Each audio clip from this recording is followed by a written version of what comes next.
গতকালকে দেখতে পারলাম সোশ্যাল মিডিয়ার মাধ্যমে যে হাইলাকান্দির একজন বিধায়ক উনি এসে কাছাড় কলেজের স্টুডেন্টদের নিয়ে একটা নাটকীয় পরিবেশ তৈরি করেছেন এবং একটা জঘন্যতম রাজনীতি করেছেন। কারণ এই ঘটনার দুদিন আগে যখন ঘটনাটি ঘটেছিল তখন কাছাড় কলেজে উপস্থিত ছিলেন কংগ্রেসের বরিষ্ঠ নেতৃত্ববৃন্দ এবং উপস্থিত ছিলেন কাছাড় কলেজের প্রিন্সিপাল মহোদয় এবং শিক্ষক শিক্ষিকারা এবং বিভিন্ন সংগঠনের পদাধিকারীরা। সবার উপস্থিতিতে সর্বসম্মতিক্রমে এটা কথা হয়েছিল যে কাছাড় কলেজের যে ড্রেস কোড পলিসিটা আছে, পুরোনো যেটা কলেজের অরিজিনাল ড্রেস কোড, সেই ড্রেস কোড অনুযায়ী স্টুডেন্টরা কলেজে আসবে এবং যে ইনসিডেন্টটা ছোটখাটো ইনসিডেন্ট হয়েছে এটা কাছাড় কলেজ কর্তৃপক্ষ তারা নিজেদের মধ্যে সমস্যার সমাধান করবে।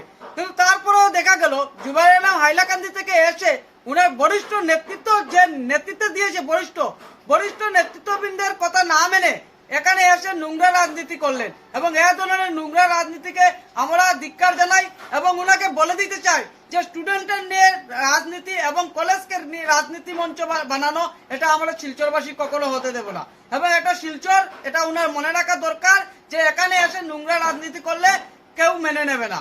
এবং যদি উনি সত্যিকারেরই স্টুডেন্টদের হিতে এসে থাকেন তাহলে এখানে এসে উনি উভয় পক্ষের সঙ্গে কথা বলতেন, কলেজ কর্তৃপক্ষের সঙ্গে কথা বলতেন, উনি অ্যাকচুয়ালি কি হয়েছিল সেটা জানতেন, তাহলে একটা অন্য ব্যাপার ছিল। উনার কি সৎসাহস নেই কাছাড় কলেজে গিয়ে ছাত্রছাত্রীদের সাথে প্রকাশ্যে কথা বলার? এখন তো বোঝা যাচ্ছে উনার সৎসাহস নেই।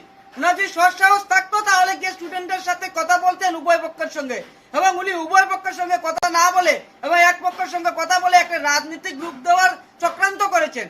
কারণ দেখা গিয়েছে যে উনি যখন এসেছিলেন উনার সাথে কোনো বরিষ্ঠ নেতৃত্ব ছিল না এবং যে বরিষ্ঠ নেতৃত্বের সম্মান করতে জানে না সে আবার স্টুডেন্টদেরকে নিয়ে কি প্রোটেস্ট করবে, এবং উনাকে কড়া ভাষায় জানিয়ে দেয় এ ধরনের রাজনীতিকে আমরা ধিক্কার জানাই।